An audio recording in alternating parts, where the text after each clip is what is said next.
Bonjour et bienvenue. Aujourd'hui, on va se pencher sur 30 réflexions existentielles. Oui, de celles qui dérangent un peu.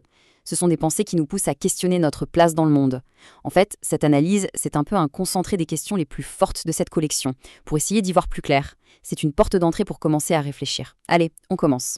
Et on commence tout de suite avec la question, celle qui est vraiment au cœur de tout. Pourquoi est-ce qu'on se sent si souvent en décalage? C'est un sentiment que je pense beaucoup de gens connaissent. Ça va être un peu notre fil rouge pour la suite. Et pour que ce soit plus concret, voilà le témoignage d'un jeune de 16 ans. Ces mots, ils sont assez forts, ils décrivent une déconnexion que beaucoup vont, je pense, reconnaître tout de suite. C'est fou, hein? Ce sentiment d'être un peu un observateur extérieur. C'est parfois tellement fort que ça donne cette impression d'être un extraterrestre qui regarde les humains, sans vraiment comprendre les codes. L'image est vraiment parlante. Alors, ça nous amène à notre première grande partie, le monde contre moi. On va explorer justement cette friction permanente, ce tiraillement entre qui on est au fond et ce que le monde a l'air d'attendre de nous. Il y a un concept en psycho qui est assez intéressant pour ça, c'est l'effet Barnum. Vous savez, c'est cette tendance qu'on a tous à trouver qu'une description très générale nous correspond parfaitement.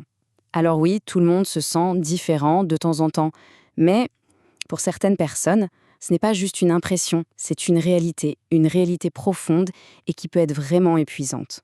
Et regardez cette citation de Kafka, elle est parfaite pour illustrer ça. C'est exactement ce sentiment de débarquer à une fête sans savoir qu'il y avait un déguisement obligatoire. On ne connaît pas les codes, on ne sait pas quel rôle jouer, alors que les autres ont l'air de le faire si naturellement. Mais attention, il faut nuancer un peu. Ce masque social, ce n'est pas forcément de l'hypocrisie. Non, souvent, c'est plutôt un bouclier, une sorte de protection qui vient de la peur. La peur d'être rejeté, la honte, le conflit. Et bien sûr, ce décalage, il a des conséquences très concrètes. C'est un peu un cercle vicieux, en fait. Le cerveau, il cherche désespérément de la certitude, dans une vie qui, par nature, n'en offre pas. Du coup, on pense, on suranalyse, au point que ça devient une excuse pour ne pas vivre, pour ne pas agir. Et sans but clair, l'action semble impossible. Et le résultat de tout ça? Une fatigue profonde, constante. Ok, donc on a vu le ressenti intérieur. Maintenant, regardons un peu ce qui, à l'extérieur, peut provoquer ça, les fameuses règles du jeu social. Le problème de fond, il est là. On est dans un monde avec des règles qui sont déjà écrites, des règles artificielles. Et pour exister là-dedans, eh bien, il faut jouer le jeu. Ce qui crée forcément un conflit, un choc constant avec notre besoin d'être authentique. Et ce jeu nous met face à un conflit central, un dilemme qui peut vraiment paralyser. Est-ce qu'on doit passer sa vie à sécuriser l'avenir ou est-ce qu'on doit vivre le présent à fond? C'est une tension permanente. Ce tableau, il résume parfaitement le truc. En gros, on a deux grandes voies. D'un côté, la sécurité. La promesse, c'est la stabilité, le confort. Mais le coup, c'est souvent la routine, un sentiment d'aliénation. De l'autre côté, la liberté. Là, la promesse, c'est l'authenticité, l'expérience. Mais le coup, c'est l'instabilité, la difficulté. Ce qu'il faut retenir, c'est qu'il n'y a pas de choix parfait. Chaque chemin a son prix. Bon, face à tout ça, la question c'est quelle est notre vraie marge de manœuvre? Est-ce qu'on subit ou est-ce qu'on choisit vraiment? C'est le labyrinthe du choix. En fait, nos choix, nos désirs, ils ne sortent pas de nulle part. Il y a toute une architecture derrière. Notre héritage génétique, bien sûr, toutes nos expériences passées, et puis la pression sociale, énorme. Tout ça, ça façonne nos décisions et ça rend l'idée de libre arbitre beaucoup plus compliquée qu'on ne le pense.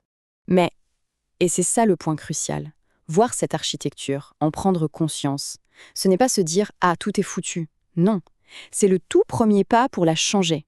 La conscience, c'est notre levier.